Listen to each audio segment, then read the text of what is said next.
Hey guys, Storm here. I got a little bit of a new upgrade, a nicer headset, better webcam. Hopefully this helps the audio and video quality a little bit here. Hopefully it'll do a little bit better than my crummy cell phone.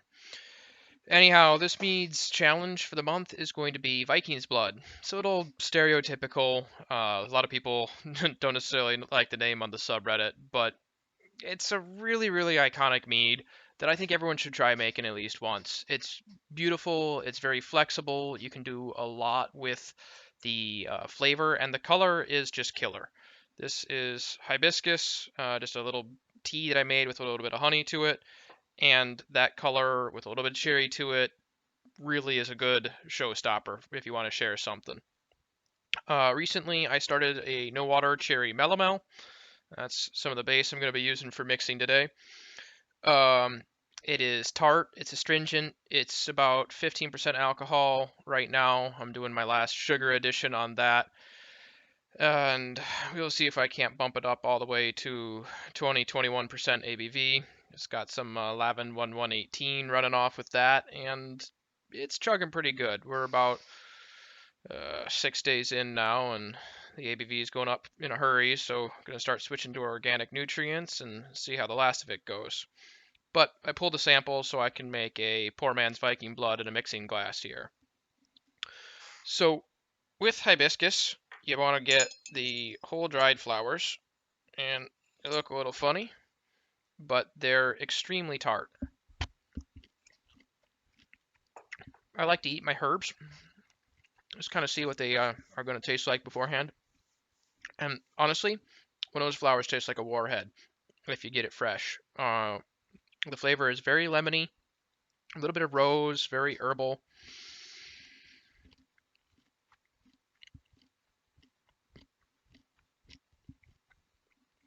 And it will go great with tart fruit. It kind of lingers for a little while, and it's a little different than using like lemongrass or lemon zest or something in there. Um, the flavor kind of starts the way it ends. It's kind of there the whole time through, whereas zest can sometimes just be in the front or the back. And lemongrass, I don't really like lemongrass and mead too much, but hibiscus, great way to add some tartness, especially if you want to avoid acid blends. I like using chemicals in my mead. But acid blend isn't one of the big ones I'm on. I like using fruit to get my acid if I can. If you need to get something balanced in the end, you got to do what you got to do. But I like having a good recipe to start right off the bat. So on its own, this is at about 1.06 a specific gravity here. I've mixed a good bit of honey into it, and it's good. I mean, it's just a cheap honey, whatever, Gargling special, something that's nice and will stay liquid for me. And it's good. There's the very tart flour in there. There's the herbal to back it up, and we're gonna go put a little bit of cherry in there, and I'm gonna mix this better part of 3 to 1.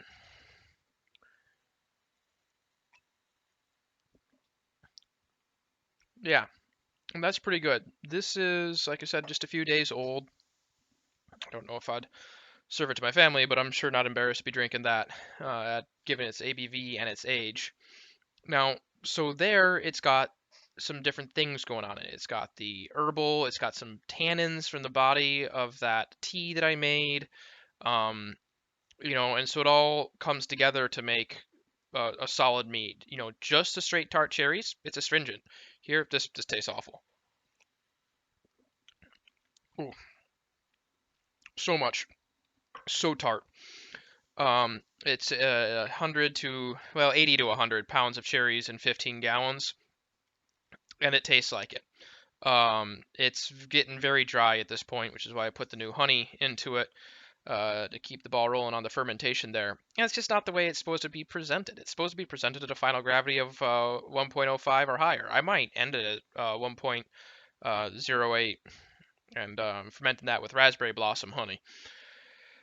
So it's a big balance of finding what's right in a combination. Now, what else could it use in it? It's not very bitter. And I definitely think that in any good Viking's Blood recipe, you want something bitter to balance everything else. I think high ABV helps, but I'm biased because I make all my stuff high ABV, if I can at least. So one option is elderflower. Doing a little bit of mixing here, cocktail chemistry. I also have some drying elderflower that I picked this spring here.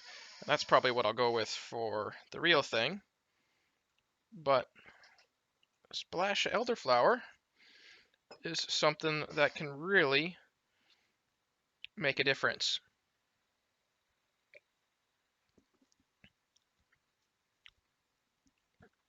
I think if I was going to do elderflower in the last one, I'd be going pretty subtle with it. I think it'd be real easy to do overkill with that. Um, but if you were careful with it, that could be a really good opportunity. A very traditional thing to do in Viking's Blood is hops. And that's what I'll be doing for certain. I'll be doing a 1 ounce dry hop in the end after I'm happy with how it's tasting. Dry hopping doesn't last the longest. Hops in general don't last as long as some high ABV meads sometimes take to mature. So I always like to do those in the end, right before I'm done bulk aging, so they're as fresh as possible. Um, like I said, Golding probably. You could use anything for dry hopping. Dry hopping's really forgiving, at least in my opinion. So, what else would you want to have going on with this? Picking your honey is going to be really important. Um, since you're going to have a high final gravity on this, you're definitely going to want to make sure that you've got a honey that's high quality. But probably you don't want to go pick like an orange blossom. That'd be too much going on. I've got a late harvest fall honey that's pretty earthy. It's some of the buckets that are sitting behind me. Pardon the mess, by the way. We were doing a cleaning day in the mead room, and the floor is drying right now, so all the buckets had to be out. So yeah, late harvest, something that's kind of rich and flavorful, a little earthy. It's gonna go with those hops. It's gonna go with those tart cherries. It's gonna go with that, herbal floral hibiscus. And you pull it all back together, and you can make a pretty good mead out of it. So, how much honey do you want to use? Like I said, I'm going to be using Lavin 1118. And so I'm probably going to want to go start at a pretty high, OG starting out. I'm going to want to make sure to keep a little bit of residual sugar. At high ABV, I like to stabilize naturally just with using alcohol. And then let everything ferment till it's all done, and then put more honey back in if I need it. So I'm going to start at 1.151. Anything above 1.144 will leave a little bit of residual sugar. Um, so that'll leave me final gravity if it stops at 18%, right around 101, and then I know I can back sweeten safely from there. Anything that does well with fruit, 7-1B would be a great option. Anything that does good color preservation from wine yeasts would be great things to select for, since part of that presentation is the beautiful color that you can get out of this stuff. Um, and so for me, that's going to be 20 pounds of honey, 10 pounds of cherries in a 5-gallon batch. Gonna keep the fill up a little bit higher to make sure that I've got actually 5 full gallons when I'm all said and done. So it'll probably be 5.5, lose some cherry solids, and end up with a 5-gallon final volume. Should work out pretty well. Definitely reduce the honey some if you wanted to do a lower ABV, more like 14%. you know, there's a lot of different ways you can do it. Some people like to just go put all the honey in the front side because it clears up faster when you do it that way. Whatever you're comfortable with. There's a lot of different ways to go about this. I'll post up my recipe in the mead subreddit as soon as we're done here. I've been working on that for a little while. And one last important thing is you really, really want to make sure you get good hibiscus. If it's old, this is not as good. If you go and eat it, you want it to be tart. Yeah, really too tart. Like I said, it should taste kind of like a sour warhead almost. Some of my usual sources right now for herbs are being a little slow on things. I just went on Looks like I might need some different software there. My recording cut out after 10 minutes. What was I saying? So hibiscus, you want to make sure you get a high quality one. I got lucky on Amazon, and what I got is really, really good quality stuff. Still got a little bit of moisture content in it, so it tastes pretty good right off the bat. Um, Sometimes if it's got too much moisture, it doesn't last the longest though. So it is what it is. You want to make sure you're getting something that's organic, pesticide free. A lot of them will say that it's tea safe.